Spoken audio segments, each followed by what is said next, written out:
Students, welcome all of you. Government of Karnataka, Department of Quality Education, Rani Chennamma University, Belagavi, Department of Chemistry, BSc 5th Sem. Topic is Inorganic Polymer session number 3. So in the previous class, we had discussed about what are silicones, how they are prepared, then the classification of silicones, then silicone liquids, high polymer organosiloxanes, preparations of that silicone liquids and high polymer siloxanes, and properties, uses of them was discussed in the previous class.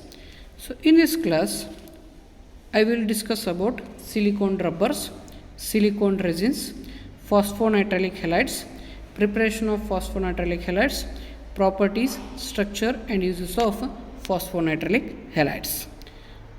First one, silicone rubbers. Silicone rubbers are obtained by mixing of high molecular weight linear dimethyl silicone polymer with fillers and peroxide containing curing agents. So ಯಾವ ರೀತಿ ಸಿಗ್ತವೆ ಅಂದರೆ high molecular wait ಇರ್ತಕ್ಕಂಥ linear dimethyl silicon ಪಾಲಿಮರು ಮತ್ತು ಅದ್ರ ಜೊತೆ filler is nothing but finally divided silicon dioxide and peroxide containing curing agent. So peroxide ಕೆಲಸ ಏನಂದರೆ peroxide causes formation of dimethyl bridge, that is cross link bridge between the methyl groups of adjacent chains. So adjacent chainನಿಂದ methyl ಗ್ರೂಪ್ಸಿಗೆ ಒಂದು cross link ಮಾಡೋದು ಅಥವಾ bridge ಮಾಡೋದು ಯಾವುದಂದರೆ ಪರಾಕ್ಸೈಡು. Okay, so ಅಲ್ಲಿ ಪಿಕ್ಚರ್ನಲ್ಲಿರೋ ಹಾಗೆ ಪರಾಕ್ಸೈಡ್ ಏನು ಮಾಡುತ್ತೆ ಅಂದರೆ ಮಿಥೈಲ್ ಗ್ರೂಪ್ಗೆ ಕ್ರಾಸ್ ಲಿಂಕ್ ಮಾಡುತ್ತೆ. So these R obtained by mixing of high molecular weight linear dimethyl silicone polymers with fillers and peroxide containing curing agent. Here peroxide will make the cross link between the methyl groups of adjacent chains, right? By this we are getting the silicone rubbers. Then the properties of silicone rubbers are, these are having exceptional resistance to prolonged exposure to sunlight, weathering, most common oils, boiling water, dilute acids and alkalis. So ನೀವು ಬಹಳ ಹೊತ್ತಿನವರೆಗೂ ಸನ್ಲೈಟಿಗೆ exposure ಮಾಡಿದರು ಅಥವಾ common ಆಯಿಲ್ಸ್ನ use ಮಾಡಿದರು ಅಥವಾ boiling water use ಮಾಡಿದರು ಅಥವಾ alkalis use ಮಾಡಿದರು ಅಥವಾ ಡೈಲ್ಯೂಟ್ ಆಸಿಡ್ಸ್ ಯೂಸ್ ಮಾಡಿದರು, ಅವಕ್ಕೆ ರೆಸಿಸ್ಟೆನ್ಸ್ನ ತೋರಿಸ್ತವೆ. These remain flexible in the temperature range of 90 to 250 degree celsius and hence find use in making of tyres of fighter aircrafts. So ಇವು 90 to 250 degree ಸೆಲ್ಸಿಯಸ್ವರೆಗೆ ಟೆಂಪ್ರೇಚರ್ ರೇಂಜನ್ನು ತಡೆಯುವಂಥ ಶಕ್ತಿ ಇರೋದ್ರಿಂದ ಇವನ್ನ ಫೈರ್ ಏರ್ಕ್ರಾಫ್ಟ್ಸ್ ಏನಿರ್ತಾವಲ್ಲ ಅಲ್ಲಿ ಫೈಟರ್ ಏರ್ಕ್ರಾಫ್ಟ್ಸ್ ಟೈರ್ಸ್ನ ಮಾಡೋದಕ್ಕೆ ಯೂಸ್ ಮಾಡ್ತಾರೆ. Since they prevent damage on landing, damage ಆಗೋದನ್ನು ತಡಿತವೆ, ಲ್ಯಾಂಡಿಂಗ್ ಆಗೋಲ್ಲಿ ಡ್ಯಾಮೇಜ್ ಆಗೋದನ್ನು ತಡಿತವೆ. Moreover silicone rubbers at high temperature decompose, leaving behind the non-conducting silica instead of carbon tar. So higher ಟೆಂಪರೇಚರ್ನಲ್ಲಿ ಇವು ಡಿಕಾಂಪೋಸ್ ಆಗಿ ನಾನ್ ಕಂಡಕ್ಟಿಂಗ್ ಸಿಲಿಕಾ ಅಂದರೆ SiO2ನ ಬಿಡ್ತವೆ, ಬಟ್ ಕಾರ್ಬನ್ ಟಾರ್ನ ಬಿಡೋದಿಲ್ಲ. So then uses of silicone rubbers, these are used as sealing material in search lights and in aircraft engines. Aircraft engine ಮತ್ತು search ಲೈಟ್ಸ್ನಲ್ಲಿ sealing material ಆಗಿ ಯೂಸ್ ಮಾಡ್ತಾರೆ. Then for the manufacture of tyre for fighter ಏರ್ಕ್ರಾಫ್ಟ್ಸಿಗೆ ಟೈರ್ನ ಮಾಡೋದಕ್ಕೆ silicone ರಬ್ಬರ್ಸ್ನ use ಮಾಡ್ತಾರೆ. For insulating the electrical wiring in ಶಿಪ್ಸ್ನಲ್ಲಿ ಎಲೆಕ್ಟ್ರಿಕ್ ವೈರಿಂಗ್ನ ಇನ್ಸುಲೇಟ್ ಮಾಡೋದಕ್ಕೆ ಯೂಸ್ ಮಾಡ್ತಾರೆ. In making lubricants, paints, protective coatings for fabric finishing and waterproofing ಮತ್ತು ಫ್ಯಾಬ್ರಿಕ್ ಫಿನಿಶಿಂಗ್ನಲ್ಲಿ ಪ್ರೊಟೆಕ್ಟಿವ್ ಕೋಟಿಂಗ್ಸ್ ಮಾಡೋದಕ್ಕೆ, ಪೇಂಟ್ಸ್ ಮಾಡೋದಕ್ಕೆ ಮತ್ತು ಲೂಬ್ರಿಕಂಟ್ಸ್ ಮಾಡೋದಕ್ಕೆ ಯೂಸ್ ಮಾಡ್ತಾರೆ. It is used as an adhesive in the electronic ಇಂಡಸ್ಟ್ರಿಲಿ ಅಡೇಸಿವ್ ಆಗಿ ಯೂಸ್ ಮಾಡ್ತಾರೆ. Then it is used for making insulation for washing machines and electric blankets for iron board covers. Iron board ಕವರ್ಸಿಗೆ blankets ಮಾಡೋದಕ್ಕೆ ಮತ್ತು washing ಮಷಿನಲ್ಲಿ insulators ಆಗಿ use ಮಾಡ್ತಾರೆ. For making artificial heart valves, transfusion tubings and padding for plastic surgery, these are used. Then for making boots for used at very low temperature, these silicone rubbers are used. Since they are less affected by temperature variation, that's why Neil Armstrong used silicone rubber boots when he walked on the moon. So moon ಮೇಲೆ walk ಮಾಡಬೇಕಾದ್ರೆ Neil Armstrong so silicone rubber ಬೂಟ್ಸ್ನ use ಮಾಡ್ತಾನೆ, ಯಾಕಂದರೆ even the temperature variation ಆದರೂ ಕೂಡ ಅವು ಯಾವುದೇ ರೀತಿ ಎಫೆಕ್ಟ್ ಆಗೋದಿಲ್ಲ. So these are the uses of silicone rubbers. Then last type of silicone, that is silicone resins.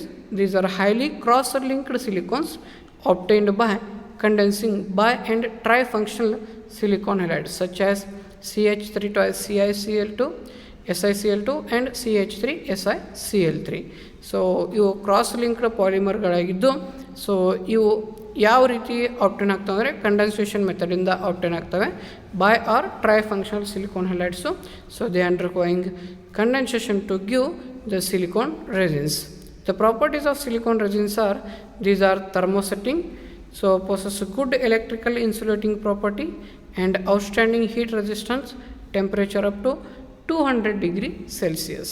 So ಇವು ಥರ್ಮೋಸೆಟ್ಟಿಂಗ್ ಆಗಿದ್ದು, ಸೊ ಇವು ಗುಡ್ ಎಲೆಕ್ಟ್ರಿಕಲ್ ಇನ್ಸುಲೇಟಿಂಗ್ ಪ್ರಾಪರ್ಟಿನ ಹೊಂದಿದ್ದು, ಸೊ ಇವು ಹೀಟ್ ರೆಸಿಸ್ಟೆನ್ಸ್ ಕೂಡ ಇರೋದರಿಂದ ಟೆಂಪ್ರೇಚರ್ ಅಪ್ ಟು 200 ಡಿಗ್ರಿ ಸೆಲ್ಸಿಯಸ್ವರೆಗೆ ಇವು ರೆಸಿಸ್ಟ್ ಆಗ್ತವೆ. Can be safely operated on these resins. These resins are good water repellent, chemically high thermal stability. So ಇವು ವಾಟರ್ ರಿಪೆಲೆಂಟ್ ಆಗಿದ್ದು ಕೆಮಿಕಲಿ ಹೈ ಥರ್ಮಲ್ ಸ್ಟೆಬಿಲಿಟಿನ ಹೊಂದಿರ್ತವೆ. And uses of these silicone resins are for making high voltage insulators, these are used, high temperature insulating foams and in moulding requiring high thermal stability, so these are used. These are also used for lamination purposes and for the coating cooking pans. So cooking ಪ್ಯಾನ್ಸ್ನ coat ಮಾಡುವಲ್ಲಿ, non stick ಏನು cooking pans ಇರ್ತಾವಲ್ಲ, so ಅವನ್ನ coat ಮಾಡುವಲ್ಲಿ ಕೂಡ silicone ರೆಸಿನ್ಸ್ನ use ಮಾಡ್ತಾರೆ. So these are the types of silicones. So ಸಿಲಿಕಾನ್ಸ್ನಲ್ಲಿ ಇವು types. Okay, in this class we are discussed about silicone rubbers and silicone resins. Next, polyphosphonitrile chlorides. So polyphosphonitrile chlorides. So polyphosphonitrile halides chlorides ಭಾಳ important. So ಅದಕ್ಕೋಸ್ಕರ ಅವನ್ನ ನಾವೀಗ discuss ಮಾಡೋಣ. These are polyphosphagens which are inorganic polymers containing phosphorus atom. So inorganic polymers ಆಗಿದ್ದು polyphosphazenes ಅಂತ ಕರಿತಿದ್ದು. ಇವುಗಳಲ್ಲಿ phosphorus present ಇರ್ತದೆ. These polymers are also called as inorganic rubbers. ಇವುಗಳನ್ನ ಇನ್ಆರ್ಗ್ಯಾನಿಕ್ ರಬ್ಬರ್ಸ್ ಅಂತ ಕೂಡ ಕರಿತೀವಿ. Polyphosphonitrile chlorides are prepared as follows. So ಯಾವ ರೀತಿ ಪ್ರಿಪ್ರೇಷನ್ ಆಗ್ತವೆ? PCl5 plus NH4Cl. ಸೊ ಅವು they undergoing polymerization to give linear polymers, right? So the above reaction yields the mixture of cyclic trimer and tetramer along with a series of linear polymers. The linear polymerization is terminated by hydrogen and Cl atoms. So ನಮಗೆ previous ರಿಯಾಕ್ಷನಲ್ಲಿ cyclic trimer ಮತ್ತು cyclic tetramer ಬಂದಿರ್ತವೆ. So along with linear polymer. So linear polymer termination ಯಾವ ರೀತಿ ಆಗುತ್ತೆ ಅಂದರೆ hydrogen atom ಆಗ್ಬೋದು ಅಥವಾ ಕ್ಲೋರಿನ್ ಆಟಮ್ ಆಗ್ಬೋದು. The cyclic trimer or tetramer when heated in vacuum at 250 degree celsius changes into chain polymer. ಆ cyclic tetramer ಏನು present ಆಗಿರುತ್ತಲ್ಲ previous ರಿಯಾಕ್ಷನಲ್ಲಿ, ಅದನ್ನು ವ್ಯಾಕ್ಯೂಮ್ನಲ್ಲಿ 250 ಡಿಗ್ರಿ ಸೆಲ್ಸಿಯಸ್ಗೆ ಹೀಟ್ ಮಾಡಿದರೆ ಅದು ಚೈನ್ ಪಾಲಿಮರ್ ಆಗಿ ಕನ್ವರ್ಟ್ ಆಗುತ್ತೆ. The resulting chain polymer is somewhat cross linked and hence has limited solubility in inorganic solvents.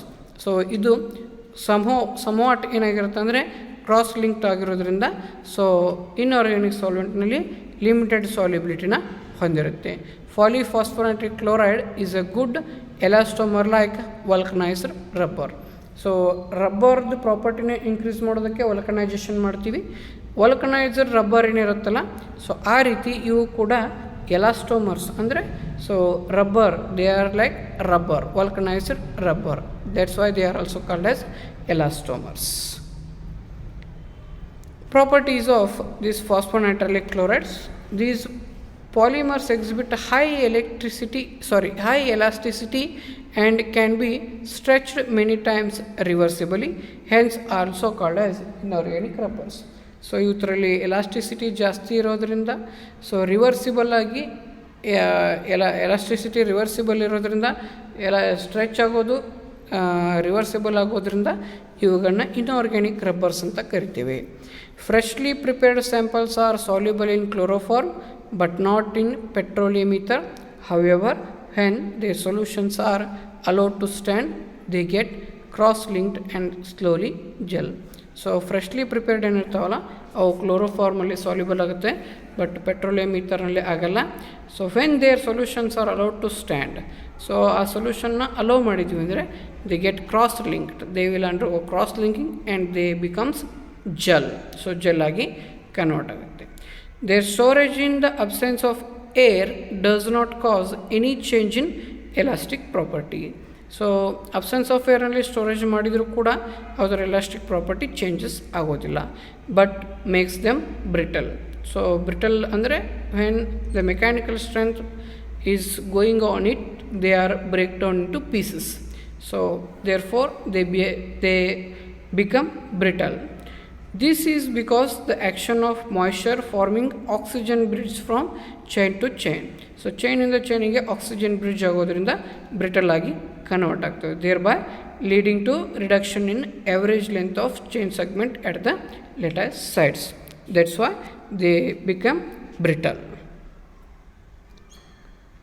So this one is the sequence how they are going into cross linked when they present in the air. So ಏರ್ನಲ್ಲಿ ಇರೋದರಿಂದ ಯಾವ ರೀತಿ ಅವು cross link ಆಗ್ತಾವೆ ಅನ್ನೋದನ್ನು ಈ ಒಂದು structure ಮುಖಾಂತರ ತಿಳ್ಕೊಬೋದು. They form cross linked polymers with ammonia ಜೊತೆ ಕ್ರಾಸ್ ಲಿಂಕ್ಡ್ ಪಾಲಿಮರ್ನ ಫಾರ್ಮೇಷನ್ ಮಾಡ್ತವೆ. So these are the properties of phosphonitrilic chlorides. Then structure of phosphonitrilic chlorides. X-ray analysis shows that NpCl2 thrice molecule has a planar 6-membered ring structure in which each nitrogen atom is sp2 hybridized and each p atom is sp3 hybridized. X-ray analysis ಏನು ಹೇಳುತ್ತೆ ಅಂದರೆ, so NpCl2 thrice molecule 6-membered ring ಸ್ಟ್ರಕ್ಚರ್ನ ಹೊಂದಿದ್ದು ಅದರಲ್ಲಿ ಎಲ್ಲ N ಆಟಮ್ಗಳು sp2 hybridised ಆಗಿದ್ದು P ಆಟಮ್ಗಳು sp3 hybridized ಆಗಿರ್ತವೆ. The lone pair of electrons on each nitrogen atom resides in one of 3 sp2 hybrid orbitals, and then it is this lone pair of electrons which makes NpCl2 thrice molecule to show basic property. So nitrogen ಮೇಲೆ ಇರ್ತಕ್ಕಂಥ lone pair of electrons ಅವು ಇದನ್ನು basic ಆಗಿ ಮಾಡ್ತವೆ. The bond angle are as shown in the structure. Resonance structure can also be drawn indicating aromaticity in the ring. So ಈ ಸ್ಟ್ರಕ್ಚರ್ನಲ್ಲಿ ನೋಡಿದರೆ so ಯಾವ ರೀತಿಯಾಗಿ ಅವು ಬೇಸಿಕ್ ಆಗಿರ್ತದೆ ಮತ್ತು ಬಾಂಡ್ ಆ್ಯಂಗಲ್ ಯಾವ ರೀತಿ ಇರುತ್ತೆ ಮತ್ತು ಅದು ಅರೋಮೆಟಿಸಿಟಿನ ಯಾವ ರೀತಿಯಾಗಿ ತೋರಿಸುತ್ತೆ ಅನ್ನೋದನ್ನು ಈ ಎರಡು ಸ್ಟ್ರಕ್ಚರ್ಗಳು ತೋರಿಸ್ತವೆ. These two are the resonance structure of NpCl2 thrice. Right? Next, the bonding in N3P3Cl6 molecule involves d-pi-p-pi bonding. The extent of d-pi-p-pi bonding appears to be quite appreciable as the Np distance is considerably shorter than Np single bond distance. So Np single bond distance ಗಿಂತ so Np distance, right? So bonding in molecule involves d-pi-p-pi bonding. So d-pi-p-pi bonding na involve ಆಗಿರುತ್ತೆ. The extent of d-pi-p-pi bonding appears to be quite appreciable. So d-pi-p-pi bonding appreciable ಇದೆ because the Np bond distance is considerably shorter than Np single bond distance. So Np single bond distance ಏನಿರುತ್ತಲ್ಲ ಅದಕ್ಕಿಂತ ಏನಂದರೆ short ಇದೆ. So ಅದಕ್ಕೋಸ್ಕರ so d-pi-p-pi bonding ಏನಾಗ್ತದೆ quite appreciable.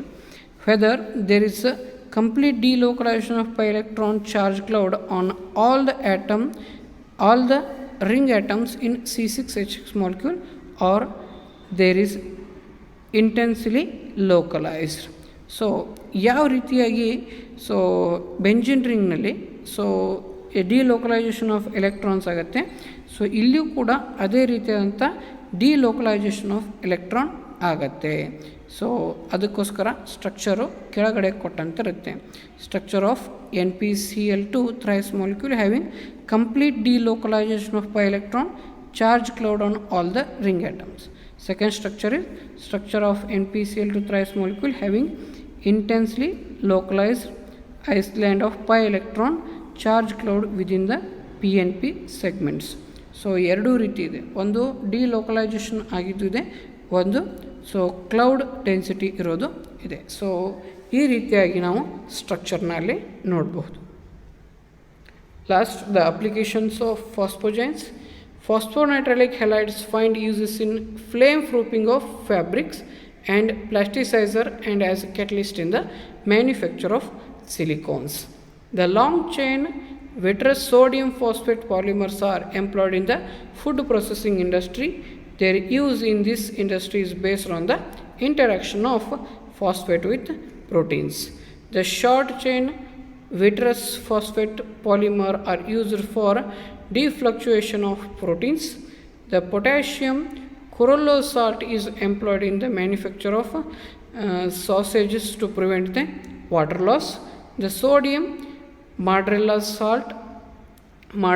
salt is used as a polishing agent in the dental surgery, and then borophosphate glasses are used for manufacturing of optical lenses.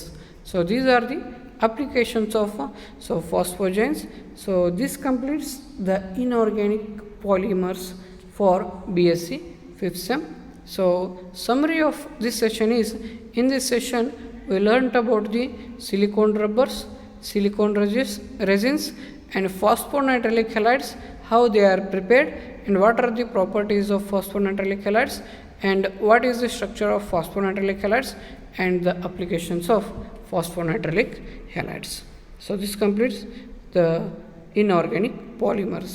So thank you very much.